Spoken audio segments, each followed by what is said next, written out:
En el Congreso de la República avanza el proceso de aprobación del presupuesto 2019, pero no hay acuerdos en la mesa técnica para solucionar la crisis presupuestaria de la Universidad de San Carlos. De eso hablaremos esta noche con la etiqueta SF-USAC, pero antes los dejo con la nota del día.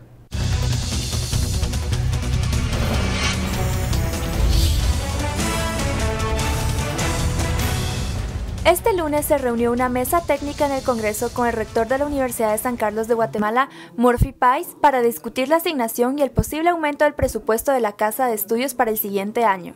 Durante la reunión, se discutió si la institución recibiría el mínimo del 5% del presupuesto ordinario que establece la Constitución de la República. Según Javier Hernández, presidente de la mesa técnica y jefe de la bancada oficialista, esta cantidad se le está concediendo a la entidad.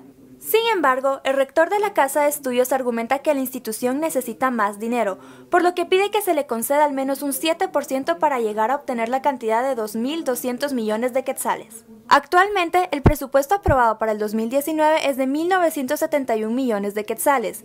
Durante la reunión de este lunes, la mesa técnica y el rector de la universidad acordaron un aumento de 162 millones. Aún así, Murphy declaró que seguirá solicitando más dinero para llegar a obtener el 7% del presupuesto ordinario, por lo que regresará al Congreso mañana. Obviamente no es el presupuesto ideal para tener un cambio sustancial en la Universidad San Carlos, pero para poder privilegiar lo poco o mucho que ha hecho la universidad en su crecimiento y en mejora académica, en su apertura a nuevas carreras como medicina en algunos departamentos y en el lograr cubrir ya toda la República, como ocurrió hoy en el 2018 en Retauleu, mínimo necesitábamos 2.200 millones. El diputado Carlos Barreda no estuvo de acuerdo con la conclusión de la Junta y propuso que se le debitara a la universidad 50 millones de quetzales que corresponden a un aumento de presupuesto del Ministerio de Defensa. Es innecesario cuando hay disponibilidad en el Ministerio de la Defensa. El mismo ministro ha planteado la posibilidad de dar un aumento mayor, de que le debiten más recursos, 50 millones más. No, nos hubiéramos evitado volver a estar aquí en el 2019 a finales. Creo que es insuficiente, no estamos atendiendo al 100% el requerimiento de financiamiento para el 2019 de la universidad. Durante la reunión se presentó el Procurador de los Derechos Humanos, Jordán Rodas, pero no se le permitió el uso de la palabra. Por último, yo creo que el Procurador está pidiendo la palabra, pues que se la den para terminar. No está en la agenda y no es parte de la mesa. Muchas gracias, se cierra la sesión. Aún así, Rodas mostró su apoyo a la Universidad de San Carlos portando una mochila con un texto que argumentaba que el 5% del presupuesto es un piso y no un techo. Bienvenidos a Sin Filtro. Noche de lunes comienza la semana y es en el Congreso de la República donde continúa este proceso de análisis y también de aprobación del proyecto presupuestario 2019. Específicamente lo que veíamos en la nota es la mesa técnica donde se trata de solucionar esta exigencia a la Universidad de San Carlos que piden recursos. Sin embargo, no se llegaron a los acuerdos que se buscaban. Las autoridades sancarlistas dicen que no es suficiente, mientras los diputados han manifestado que el 5% será lo más que van a asignar de recursos para la Universidad Estatal. De eso hablaremos esta noche con la etiqueta SF-USAC. Damos la bienvenida a nuestros analistas. Daniel Herring, muy buenas noches. Buenas noches, Ben. Estuardo Zapeta, buenas noches. Buenas noches. Comencemos con esta mesa que no logró los acuerdos que buscaban. Es una mesa técnica, así la llamaron. Vimos la participación de varios diputados, algunos oficialistas, otros de oposición, incluso al Procurador de los Derechos Humanos, que también hizo una manifestación peculiar allí en la mesa, en donde no se le dejó participar. ¿Cómo se está llevando esta mesa técnica entre autoridades universitarias y los dirigentes políticos, los congresistas? ¿Están enfrentados? ¿Están en un pulso? ¿Qué va a pasar? Porque el proceso de aprobación del proyecto 2019 continúa, por lo menos está agendado para esta semana. Estuardo. Estamos viendo, creo yo, aquí la acumulación de, y no solo es con San Carlos, sino es también con muchas otras instituciones del Estado que cuando no se aprueba un presupuesto, entonces sigue funcionando el mismo presupuesto, pero lo que hace ese presupuesto que funciona 1, 2 o 3 años es que genera un déficit, porque la se va arrastrando, deuda que crece. Y por eso se llama casi una deuda de arrastre. En varios ministerios, por ejemplo, de comunicaciones se llama deuda de arrastre, pero porque la necesidad va creciendo, pero la forma en que va siendo financiada esa necesidad es la misma. La necesidad creció, pero el financiamiento es el mismo. Aquí, de hecho, desde julio, desde cuando estaban en campaña y tuvimos a los 3 candidatos a rector aquí, acá, así es. Y les hicimos la misma pregunta a los 3, ¿verdad? Y se la hicimos, por supuesto, al rector actual, al ingeniero Murphy Pais. Y sí, ellos sí estaban viendo que ya para septiembre, octubre iba a empezar a echar agua al presupuesto. Echar agua significa no poder pagar planilla. Echar agua significa que cada vez más y más, ahorita estaban ya hablando de la cantidad de planillas que no se van a poder pagar, por ejemplo, en noviembre y en diciembre. Aunque se jale dinero de otro lado, ese dinero en todo caso hay que devolverlo a ese otro lado de donde se jaló, que fue lo que hicieron administraciones anteriores. Ajá. Y cuando se regresa, ahí se jugó un poquito con la idea que el sueldo es un derecho mayor, por ejemplo, al ahorro que se tenía en San Carlos o al sistema previsional.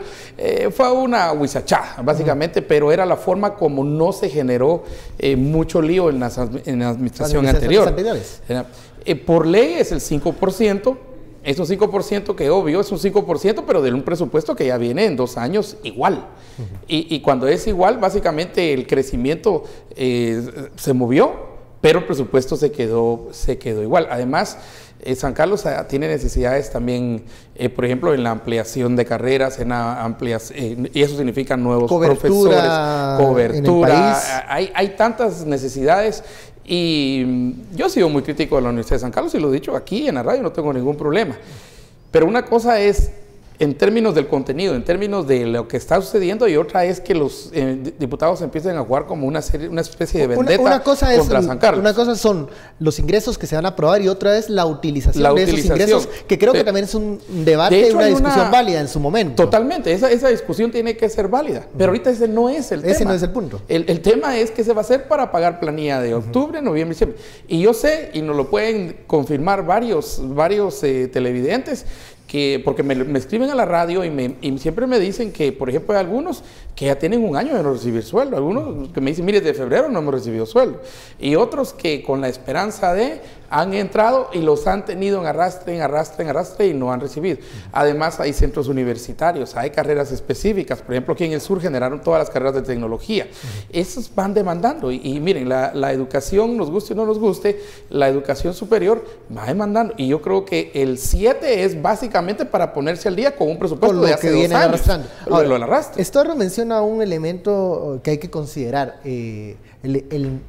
el momento, el timing político en el que está llegando la discusión del presupuesto de la universidad al Congreso de la República, en el contexto en el que llega, luego del papel que ha desarrollado esta casa de estudios con la administración del presidente Jimmy Morales.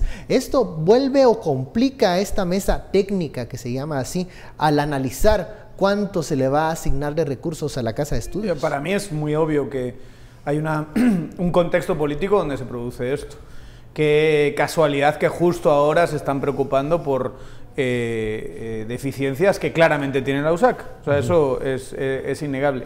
Pero lo están haciendo ahora, en este contexto político, después de que especialmente la USAC haya tenido un papel, vamos a decirlo así, preponderante, incluso agresivo con el vicepresidente Jafet Cabrera, y un papel importante de movilización y de discurso, y teniendo en cuenta sobre todo la importancia de la USAC para 2 magistrados de la Corte de Constitucionalidad, eso ha pesado mucho en las decisiones de Bonerge. Que es parte de estos del 3-2, ¿no? Sí, hay que recordar. Exacto, que es de Mata y Bonerge, son claramente de la USAC, digamos, son de ese ámbito, y yo diría que ver a Jafet Cabrera siendo declarado non grato y ese tipo de cosas les ha pesado. Entonces el papel político de la USAC en ese sentido sí ha sido muy importante.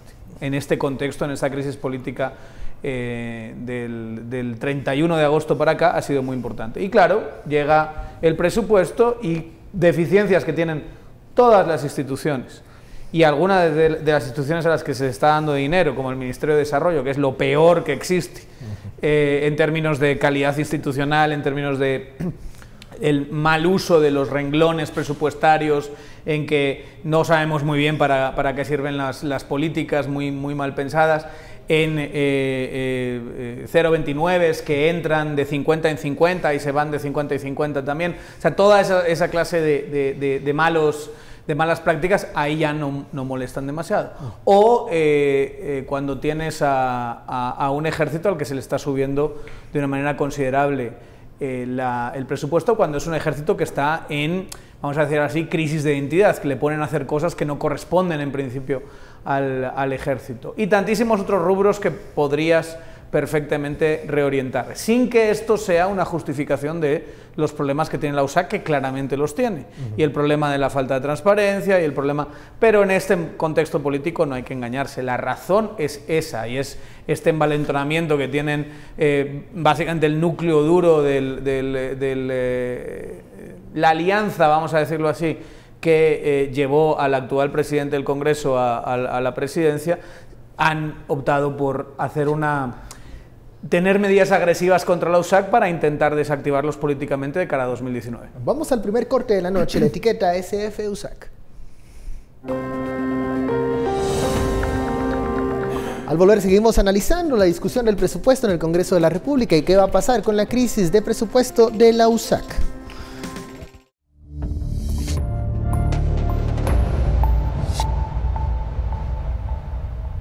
Regresamos a Sin Filtro, estamos hablando de esta discusión técnica que se está realizando en el Congreso de la República, en donde se busca una solución a la crisis de presupuesto de la Universidad de San Carlos.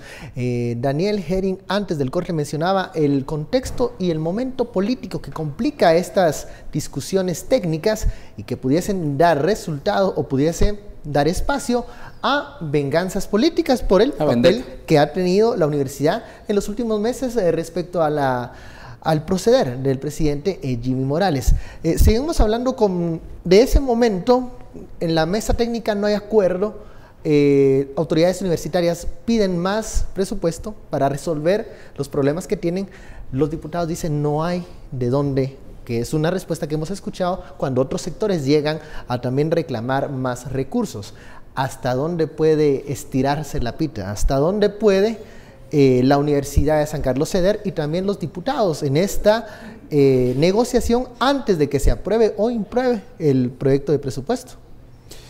Yo creo que, vamos a ver, primero lo de técnica lo pondría entre enormes comillas. Porque lo que vimos ahí fue una discusión política. Ahí no, el Congreso se llega a discutir políticamente. De técnicos, los del Congreso tienen, lo que tengo esbelto, pues nada, ¿verdad? Pero bueno, tienes tus días, Estuardo, también. Pero no tienen nada, o sea, de técnico. Mira, técnico es discutir si los recursos que se tienen están para la preparación de estudiantes para la cuarta generación, la cuarta revolución industrial. Estamos hablando de inteligencia artificial. Eso para mí sería lo técnico, discutir. Pero resuelto el problema financiero, sí, resuelto el problema financiero y cuánto necesitamos. Entendiendo, como lo ha dicho Naim, como lo han dicho tantos intelectuales, que en esta época y en esta era la educación pasa a ser no solo central, sino el cerebro y el corazón del desarrollo de una nación. Antes era la cuestión del crecimiento económico, sí, pero ese crecimiento económico demanda toda una masa intelectual para poder llevarlo hacia adelante, si no queremos quedarnos en la pre-revolución industrial o la primera revolución industrial, todavía manual. Esa sería una discusión que llevaríamos técnicamente pero vamos a ver, recordemos que San Carlos es posiblemente la única oportunidad de universidad que tienen miles y miles y miles de guatemaltecos, y no me refiero solo en la capital, sino me refiero en Chimaltenango, me refiero en Sayaché o en Ixcán o en Escuintla o en Reu o en los Zacapa, programas de extensión. Los programas de extensión, ¿verdad? Y yo creo que sí, esa discusión técnica la podemos llevar a ese nivel. Entonces, ahorita la pregunta es ¿cuánto se necesita? 7 todavía es solamente para alcanzar el atraso que se tiene. Pero la asignación es política, la asignación de ingresos es política. En el próximo año, en el 2019, vamos a estar dentro de un año en la misma discusión, porque lo que pasó en el 18, lo que se acumuló en el 17 y lo del 16. Entonces, Yo creo que la discusión técnica sería ver cuánto se necesita de aquí hacia adelante, verlo como una inversión, porque eso debería ser. Y lo último que quieres cuando montas una comisión como esa es hacer una discusión técnica, ¿verdad? Sí. De hecho, da la sensación de que es más una especie de balón hacia adelante, tener a la gente discutiendo ahí, y la verdadera decisión, que es la que se va a tomar en el hemiciclo, va por otro lado, ¿verdad? Yo veo a la USAC con serias dificultades de conseguir exactamente lo que quiere, ¿no? Va a tener que conformarse con lo que le digamos, ahorita en finanzas, por ahí surgió ya el anuncio que finanzas va a soltar arriba de 100 millones que le trasladaría a San Carlos. 100 millones a las necesidades de San Carlos. ¿Por qué regateamos tanto en el tema de educación? Pareciera que... Porque es un país que no ponemos atención a la educación. Mira nuestros niveles de fracaso en matemáticas, 93%. Mira nuestros niveles de fracaso en tu escritura, 76%. Pero eso no se soluciona en la universidad, Estuardo. No, se soluciona en primaria y en secundaria. Pero eso te dice mucho la importancia que le ponemos desde pequeños, desde el nivel primario y toda la educación. Entonces, cuando llega a la universidad, menos nos interesa. Y la oportunidad que saca, digamos, de muchos que no tienen, por ejemplo, ir a San Carlos, le está abriendo también a un montón de garajes que al final San Carlos, y ojalá termine y corten eso de un solo, termine siendo también en carreritas de garage, doctorados de garage, como decía un medio este fin de semana, ¿verdad? Y hablaba de San Carlos, no hablaba de otra universidad. Entonces, esa rigurosidad, eso es lo técnico que tendremos que ver. Digamos, está funcionando el sistema de entradas, es realmente los mejores los que están llegando. O sea, ¿qué es? El dinero es básicamente un medio para alcanzar unos fines. Discutamos esos fines, porque ahorita se está discutiendo las cantidades, y se está discutiendo las cantidades solo para alcanzar lo que ya se trae atrasado. Y que en el 19, regresamos a otra mesa técnica el 19. ¿Quiénes deberían de discutir la transparencia y la utilización de los recursos de la San Carlos? Son los diputados, porque los diputados en este momento, algunos están tomando ese papel, pero creo que en esa arena, en ese espacio, tienen otros fines y no precisamente el de buscar el buen uso de los recursos públicos. Pareciera que es una justificación para no dar o no asignar este dinero. Pero ¿quiénes sí deberían de estar atrás de la fiscalización de la utilización del dinero que se le está asignando a la Universidad de San Carlos? Porque no podemos obviar que hay problemas de transparencia también en la ejecución del presupuesto de la universidad. Eso se tiene que discutir, pero creo que no son los diputados los encargados en este momento de hacerlo. Sí lo son, Ben, en el sentido porque de que ¿Crees que Javier Hernández es el encargado en este momento es que cuestionemos la de decir que él de estas personas puede ser, digamos, alguien que puede tener la solvencia para cuando estamos hablando de Javier Hernández, vamos siempre a cuestionar su legitimidad para casi decir cualquier cosa, digamos, pero no en un sentido formal. Él es diputado del Congreso de la República, están discutiendo el presupuesto en las fechas en las que la ley te dice que tienes que discutir el presupuesto, y por supuesto en este momento le corresponde. Otra cosa es criticar el manejo y criticar las razones, eso es otra cosa, pero ahora mismo sí le corresponden. Lo que yo le pediría, digamos, al rector de la universidad en este contexto, para que quede lo más claro posible que los diputados lo están haciendo por razones no de preocupación de la calidad del gasto universitario, sino por razones políticas, es que plantea, al mismo tiempo que está pidiendo todo este dinero, plantea una sólida reforma interna de la San Carlos, o sea, que se pueda acompañar y aprovechar esta oportunidad para decir, yo voy a hacer todo esto, pero obviamente ahora necesito el dinero, porque tenemos esta situación que es técnicamente muy complicada en términos de nuestras finanzas. Pero yo, para que esto no pase, como decía Estuardo, la próxima vez, voy a hacer esto con respecto a la parte financiera, pero voy a establecer todas estas reformas, las que sean: mayor meritocracia en algunos puestos, mayor transparencia en el manejo de las cuentas, una inversión mayor en investigación, o sea, todo lo que desde dentro y desde fuera deseamos que sea la San Carlos, y que deseamos toda la comunidad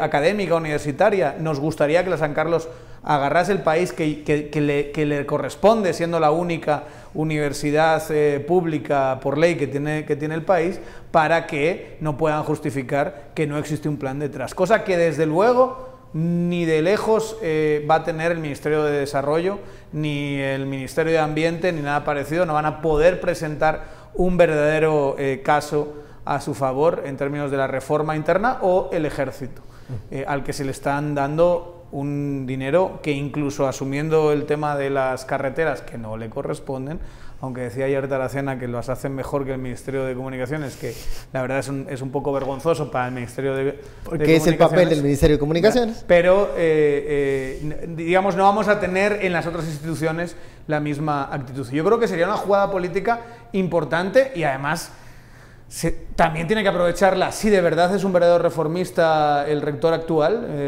Presentar una iniciativa, una alternativa que... acompañada a, mira, pero necesito este dinero, o sea, no me lo cortes ahora de repente, porque sabemos, alma de cántaro, porque me lo estás recortando, ¿verdad? Pueden las autoridades... Y aquí recordamos lo que dijo el mismo presidente Jimmy Morales, ¿verdad? Que es carísima.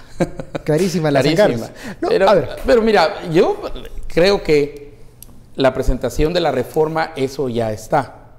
La presentación que decía, de hecho está el inicio de una reforma a la cual las mismas organizaciones estudiantiles se opusieron en cierta oportunidad. Cerraron la universidad 52 días. Pero lo que sí le concedo a Daniel el hecho de que en este momento, en este tiempo político, el diputado tiene todas las herramientas para decir si aprueba o no un reglón presupuestario. Entonces sí hay que acompañar, digamos, por cuestión de estrategia política, un mensaje que responda a esa inquietud del legislador, que en este momento sí está muy preocupado del uso de los recursos públicos. O sea, como jugada política creo que es interesante.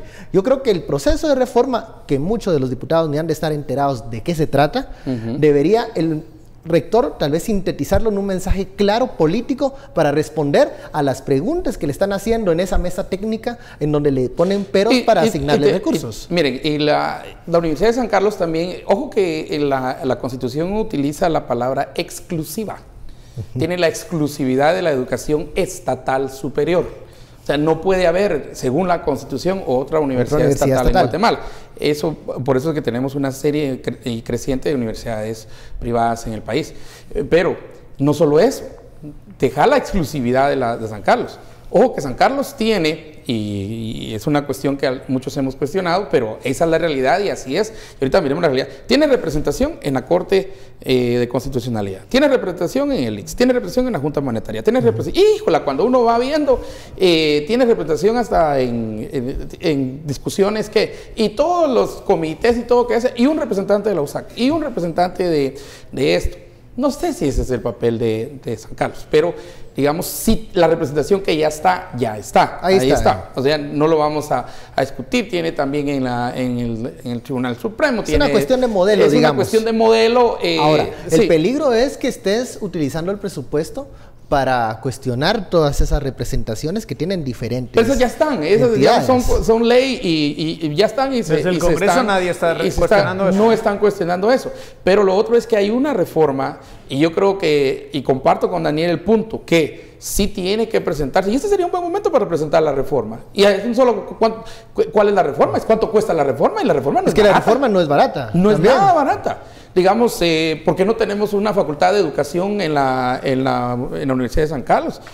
Porque no hay una escuela de negocios en la Universidad de San Carlos, ¿verdad? Y todos esos programas, ¿y por qué es tan dividida la investigación? ¿Cuánto dinero se le dedica a la investigación, por ejemplo? ¿Verdad? En realidad es muy poquito lo que se dedica a la investigación. ¿Y por qué no en lugar de un instituto de problemas nacionales, por qué no mejor creamos un instituto de soluciones nacionales? Pues, o sea, digamos, hay cuestiones que la reforma tiene que ir desde la distribución geográfica. ¿Deben estar todos esos alumnos en la zona 12? ¿O es tiempo también de descentralizar? De centrar y descentralizar, que al final como se hizo.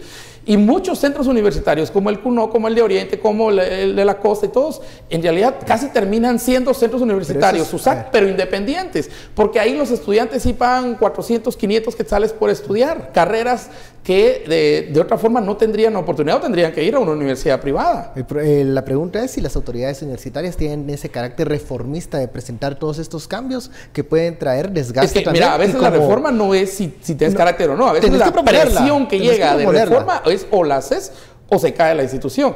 Y yo creo que ayudando a esa caída están ahorita quienes tienen el dinero. Yo creo que por el mango. Salir de esta situación financiera de San Carlos ahorita, no caer en el 19 en el mismo tema, presentar la reforma y los cambios que hay que hacer, que de todos modos se tienen presentados, y luego entonces entrarle a la parte que, porque ahora sí de la transparencia.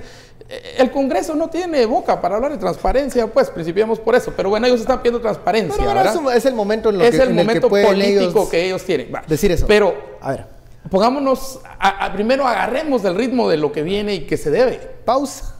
SF USAC, volvemos luego del corte. Al regresar seguimos hablando de la agenda que proponen los jefes de bloque para mañana en el Congreso de la República.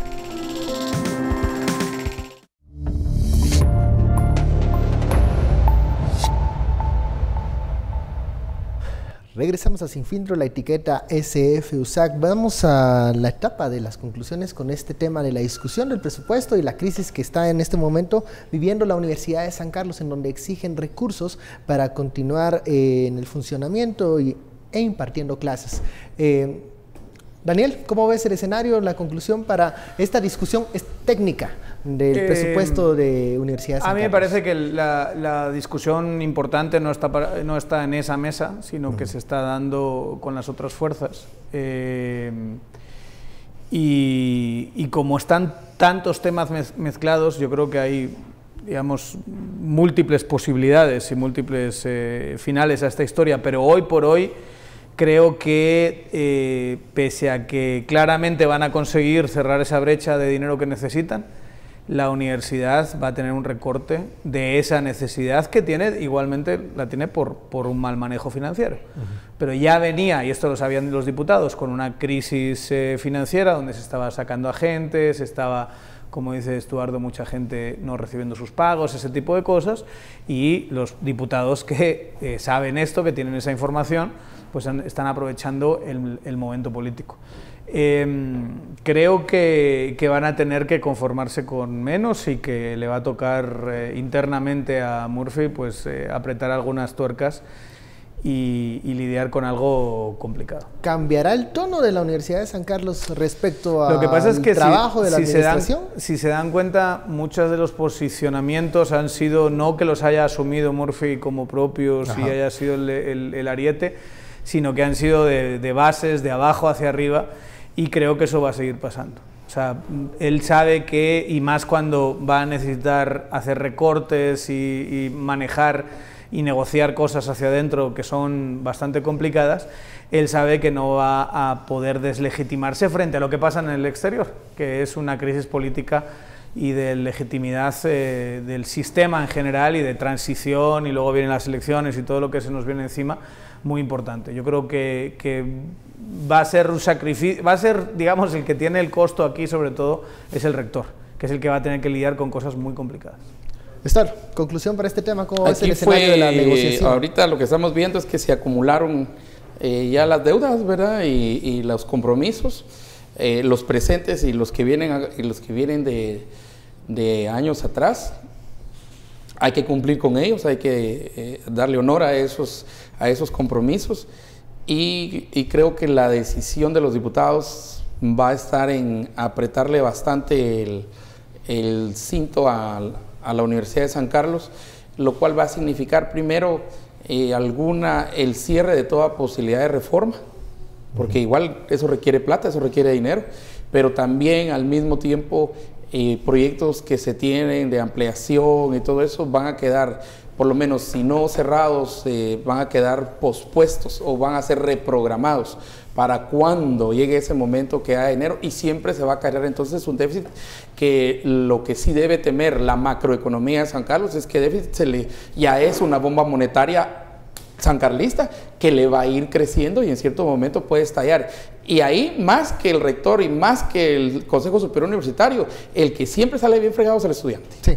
Es el que sale, es el que tiene que, digamos, pagar la carencia de maestros o pagar la carencia de espacio, o es el estudiante el que siempre tiene que llevar la parte más complicada, y eso para mí es, en términos generales, injusto. Pero el que tiene que lidiar políticamente con eso es el rector y el Consejo Superior. Solo para decir, mañana hay manifestaciones, están anunciadas, ¿verdad? De diferentes centros universitarios. Ya hoy vimos algunas escuelas y facultades que también llegaron a manifestar, ¿verdad? Y de hecho, dentro de la reforma, tal vez una idea que no cueste mucho dinero, pero habría que hacer, muchas escuelas deberían de ser elevadas a calidad de facultades desde ya, ¿verdad? Esa es una idea que doy ahí porque yo creo que es importante por la calidad que tiene. Tu escuela, por ejemplo. La Escuela de Comunicaciones, por ejemplo, es una de las que está buscando ese camino. Bueno, les decía antes del corte que Jefes de Bloque ha llegado a consensuar una agenda para mañana. Entre estos puntos interesantes está la elección de Junta Directiva. ¿Y por qué menciono que es interesante? Porque Jefes de Bloque, si agenda este punto, es porque se sabe, se supone, se pretende tener ya los votos para elegir integrar la Junta Directiva de 2019. Y al parecer, según corrillos de Palacio, quien acumuló esas voluntades, esos votos, es el presidente actual del Congreso de la República, Álvaro Arzú Escobar. ¿Cómo ves esta agenda de mañana? ¿Veremos integrada nuevamente esta Junta Directiva liderada por Arzú Escobar? O sea, que se va a ver integrada, parece bastante claro, y parece que lo que tenemos es básicamente los mismos dos grandes bloques que teníamos pero en enero, ¿te recuerdas? Sí. Tenemos exactamente los mismos bloques. Creo que vamos a tener uno donde la UNE parece que va a presentar a Montenegro, hablando de lo que estábamos hablando que al parecer por ahí va también el por qué no tenía el apoyo íntegro del grupo parlamentario Encuentro por Guatemala. Que básicamente es la reedición de lo que se intentó hacer la segunda vez, sobre todo la segunda que alcanza ¿cuántos votos? ¿40? No, menos. No, hombre. Los de la UNE. Con UNE son 30 y pico, y 2, 3 más. Si son capaces de agarrar todos los otros, ponle que pueden estar entre 50. Okay. Y luego el otro bloque, que es el bloque que gana 2 veces seguidas, que es un bloque, por lo menos para el tema de Junta Directiva, bastante sólido, que es el que integran FCN, Todos, Movimiento Reformador, ese tipo de bancadas. Antes decías liderada por Álvaro Arzú. Eso no es el líder de esto. Bueno, pero va a ser el presidente. Álvaro Arzú, ¿un presidente que no incomoda, tal vez? Que no incomoda. O sea, a quienes votan por integrar esa Junta Directiva. Lo que pasa es que es claramente si es él al final, tiene un peso político prácticamente nulo dentro del Congreso, mucho más desde que su padre no está. Él no lidera gran cosa, no es el gran operador, no es el que miran todos para ver qué es lo que está pasando o lo que va a pasar, ni muchísimo menos. O sea, él es una figura y hay que tener en cuenta determinadas variables a la hora de elegir a alguien así. Es que puede ser alguien que todo el mundo esté más o menos contento con él, o sea, que digamos si fuese alguien como Javier Hernández podría haber entre ese bloque más desavenencias. Un poco de pugnas por ahí. O no quieren que sea alguien como Felipe Alejos porque es... porque tiene la vulnerabilidad de que puede que le quiten el antejuicio, aunque eso parece que lo tiene bastante solucionado el señor, pero que puedan considerar que es un desgaste del Congreso. Digamos, la figura de Álvaro Arzú pues es una figura bastante más aceptada, vamos a decirlo así, que no genera tanta polémica y que arrastra de alguna manera el halo de su padre como la de Felipe Alejos. Y el hecho de que, y eso es algo que decía ayer Taracena en la entrevista con los compañeros de Con Criterio, es que no molesta. O sea, tú le pides permiso, te lo firma, no disciplina a nadie, digamos que es muy laxo, muy permisivo con los diputados y en esos términos pues hay diputados que están más que contentos con que siga el patojo este. Pero es una circunstancia, no hay que pensarlo como que de verdad él es el articulador o que tenga peso político en sí mismo, porque es una bancada de un solo hombre que es el mismo y realmente tampoco es una persona especialmente habilidosa, eso se sabe hace mucho tiempo, dejó de mandar, si es que mandó alguna vez, y el gran operador del Congreso es entre otros, pero Felipe es sobre todo Felipe Alejos. Humo blanco mañana en el Congreso de la República. Habemos presidentes, habremos directivos. Veremos a Arzú Escobar otra vez y su grupo en la Junta Directiva para el próximo año. Cualquier grupo que salga competidor no llega. Ahorita que estabas haciendo los números, estaba pensando yo que cualquier otro grupo competidor no solamente dispersa, sino que no llega ni por asomo a lo que sí llega el grupo D. obvio que el grupo de Arsur hablabas de liderazgo, yo también me quedé pensando en la palabra liderazgo, ahí está no liderado, sino caporaleado o algo así, ¿verdad? Porque son caporales los que tienen por ahí, por otros, principiando por los de FCN, y entonces, ¿que hacen menos ruido? Sí. ¿Que logra objetivos? No. Que parece lo mejor para el 2019 y que aún digamos, tendría cierta capacidad de neutralizar, entre comillas, a la UNE, que sería el enemigo para todos a vencer en la elección, también. Entonces, habrá, pero no es porque tengan gran fuerza y gran liderazgo, sino porque sus competidores o no llegan a los números o son muy débiles. Y sumadas las dos cosas, básicamente queda esto, y eso es lo que hay, y eso se va a hay que decirlo, no ha sido un año especialmente fructífero. Eso les iba a preguntar, ¿no ha sido productivo? No. Pues, por ejemplo, en la agenda legislativa, no se ha solucionado el tema del transfugismo, que era un tema importantísimo para muchísimos diputados. El presupuesto, el presupuesto hay que ver cómo sale finalmente. Creo que al final la misma coalición es la que está cortando el pastel ahí, pero ha habido un montón de leyes que se han caído, no se han encontrado consensos. El bloque ha servido básicamente para para la Junta Directiva y poquito más. De ahí el otro, entre comillas, gran logro es el cambio del tema de financiamiento, pero ese no es el bloque que votó a la Junta Directiva, sino que es bastante más amplio. En esa reforma la votó Encuentro por Guatemala, la votó ahí parece que hubo otra negociación mucho más extensa. UNE, o sea, digamos, a eso no, al revés, no equipara al mismo bloque que votó la Junta Directiva. De ahí no se van a encontrar prácticamente nada. Entonces uno dice, bueno, ¿por qué poner al mismo que no ha sido capaz de mover? ¿Por qué vas a reeditar algo que no te ha dado de resultados? Y yo creo que tiene que ver más con eso. Tiene que ver con que es práctica, o sea, pensar en un todos aliado con una UNE, por ejemplo, no tiene demasiado sentido. Pensar en un FCN aliado a una UNE, mucho menos. Mucho menos. Eso no. Entonces, ¿cómo puedes llegar? Y al final, y como te digo, al final o es este bloque de Montenegro que convence a muchos distritales de distintos lugares, o realmente el mismo bloque que el año pasado es el que está por elegir. Y va a ser quien decidan ellos, más el apoyo del presidente, que también tiene su peso, que pueda ser el que lidere eso. Y, por lo que parece, pero esto, como dices tú, son chismes de palacio, pero por lo que parece van a querer tener a una figura un tanto anodina en lo político, pero que no moleste, y que dé una cara joven y medio decente al Congreso, pero que realmente no es el gran operador, ni el articulador, ni nada parecido. Okay, vamos a la pausa, volvemos.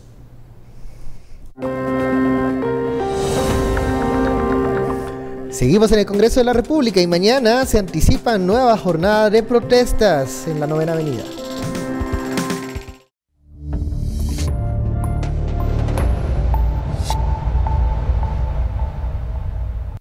Regresamos a Sin Filtro, estamos hablando de la aprobación del presupuesto y también la elección de Junta Directiva en el Congreso de la República.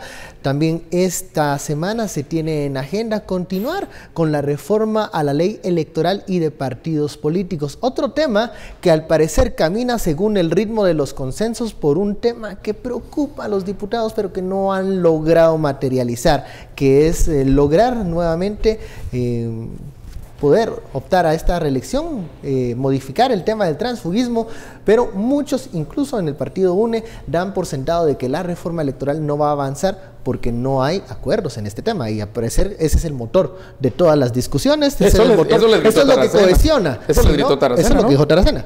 Taracena dice, como no hay un acuerdo en el tema de transfugismo, todo lo demás que viene amarrado en esa reforma electoral, que incluso algunos adelantan que es mejor no tocar ciertos puntos que pudiese debilitar el papel del Tribunal Supremo Electoral en algunos artículos, no va a caminar si no se aprueba ¿cuánto es? El TER, no se me olvida el número del artículo del transfugismo, 400, porque el 400, no, 200 no, algo TER.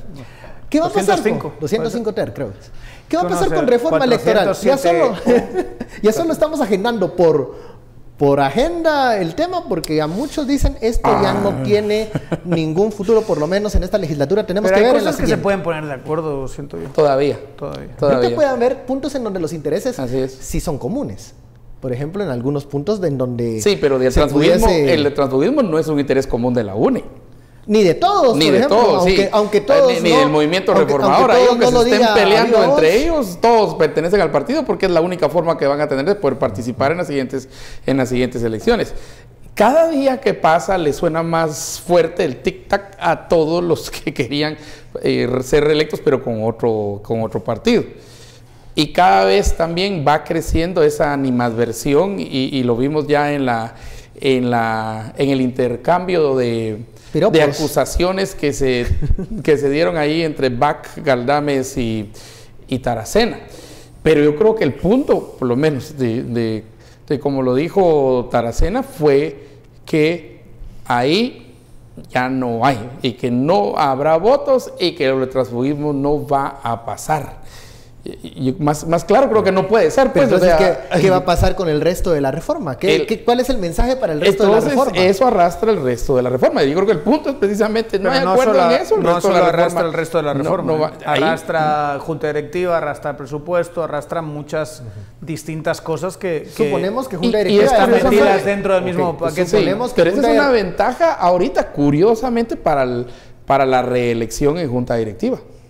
¿Ya? Porque se está generando una animadversión en contra de los de la UNE. Entonces cada vez ellos van a tener más apoyo. Digamos, si apoyan a Montenegro, yo creo que hasta 50 serían muchos los votos que tendría es un número muy optimista. Es un número muy optimista para ellos. Creo que es menos y entonces cualquier número, uno menos, es ventaja para el otro. Porque tienen que ir, para el sur, porque tienen que ir por lo menos a convencer. Se ha dicho que es, pero todavía no tenemos claro pero si por va lo a ser menos la el pleno. reelección.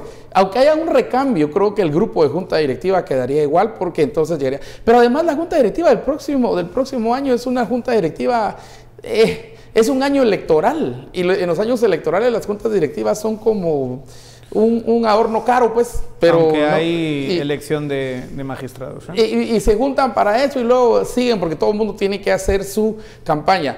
Conste, van a poder hacer campaña, obvio, aquellos por el partido que estén apoyando, si no se van a reelección porque el transfugismo lo sacó, o simple y sencillamente se van a meter a apoyar mucho dentro del Congreso. Digamos, si es que el no cambio de verdad lo saca, porque está esa incertidumbre de qué va a hacer el TSE. Esto va a acabar en la CC seguro. De plan, seguro.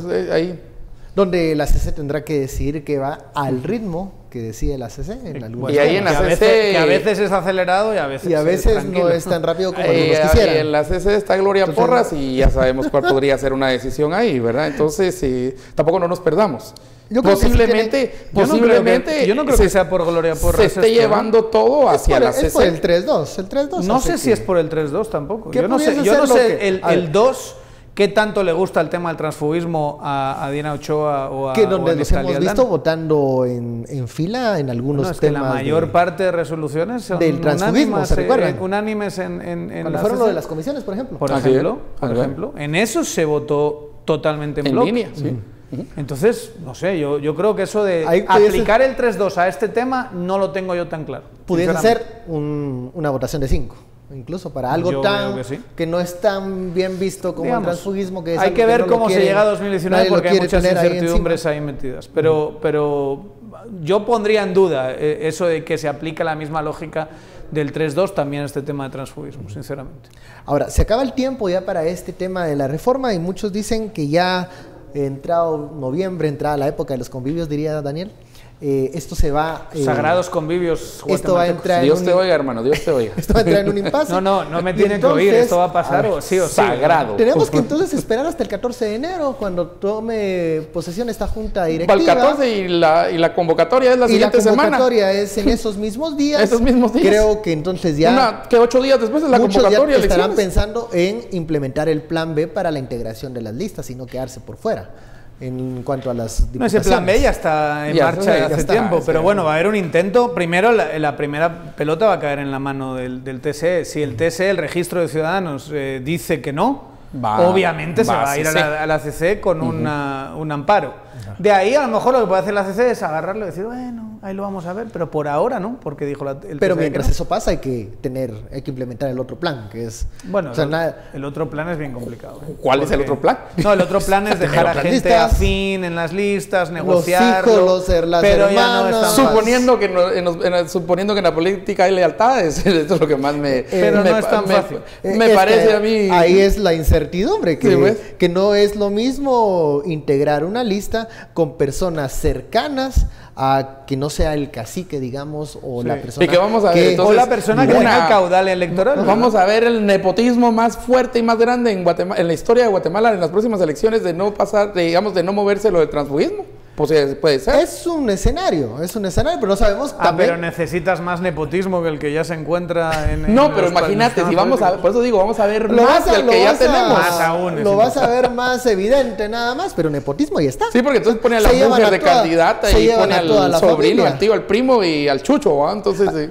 Al final va a haber, esta dinámica que veremos el próximo año con la integración de las listas, lo que menciona Daniel, que van a querer irse a inscribir y todo va a terminar en la Corte de Constitucionalidad. Si se inscriben, lo que va a pasar es que alguien va a meter un amparo que se va afectado y va a acabar en el mismo sitio. Ahí hay una oportunidad, creo yo, de discusión para el votante, de conocer estas redes que mencionas, Estuardo, porque entonces si se va a poder hablar, debatir, discutir sobre la integración de estas listas de diputaciones que ocurrían cada 4 años, pero muy en lo silencio, muy en la oscuridad, pues ahí vamos a ver cómo se maneja todo, cómo se integra la lista. Y creo que hay que dar un mensaje claro al votante de, usted quiere reelegir eso. Pero mira, ya, este video de Tezcatempa, donde le ofrecen a este candidato plaza para su hija, plaza para su hijo, pero no pueden estar en el mismo lugar, pues sería nepotismo todavía. Y 5 plazas que él disponga de cómo utilizarlas y obra gris, ¿verdad? Dije, pero pues que yo no sé qué cambió, y no cambió nada, pues, o sea, no cambió absolutamente nada. Esa es la práctica política tradicional. Muy tradicional.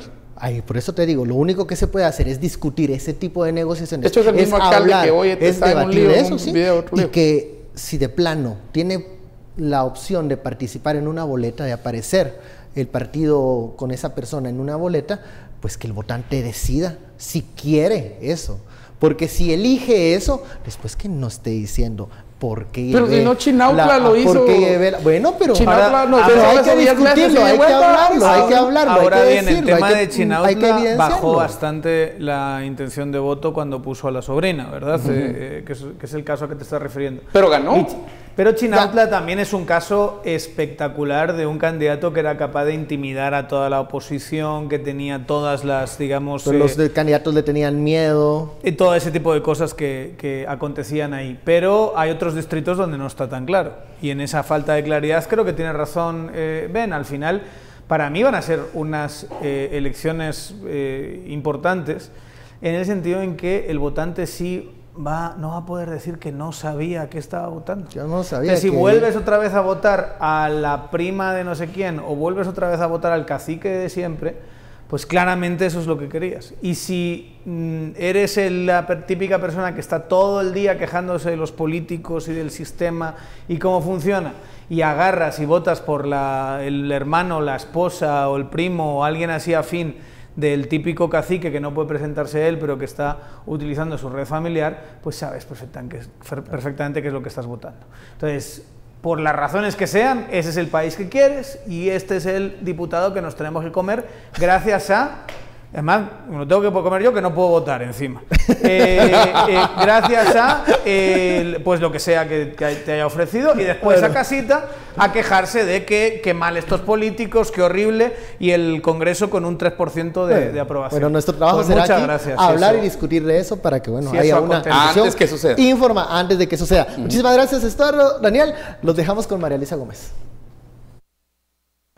Gracias, amigos de Sin Filtro, por ese análisis. Mañana estaremos esperando el tema que tratarán. Nosotros tenemos, como siempre, la nota de cierre, y se trata de un joven japonés que él se considera casado como cualquier otro hombre. La cuestión es que su esposa es un holograma. Parece una boda tradicional, pero no lo es. Akihito Kondo se casó en Tokio con un holograma. La novia era una cantante de realidad virtual llamada Hatsune Miku, de 16 años y presente en forma de peluche. Unos 40 invitados lo acompañaron cuando dio el sí quiero, aunque su madre y el resto de sus familiares rechazaron la invitación. Es muy difícil en nuestra sociedad decir que amamos a un personaje virtual. Kondo vive desde marzo con un holograma de Miku que se mueve y habla desde un dispositivo de escritorio que vale $2.800. Él se considera un hombre casado como cualquier otro. Su esposa holograma lo despierta por las mañanas y le dice adiós cuando se va a su trabajo de administrador en una escuela.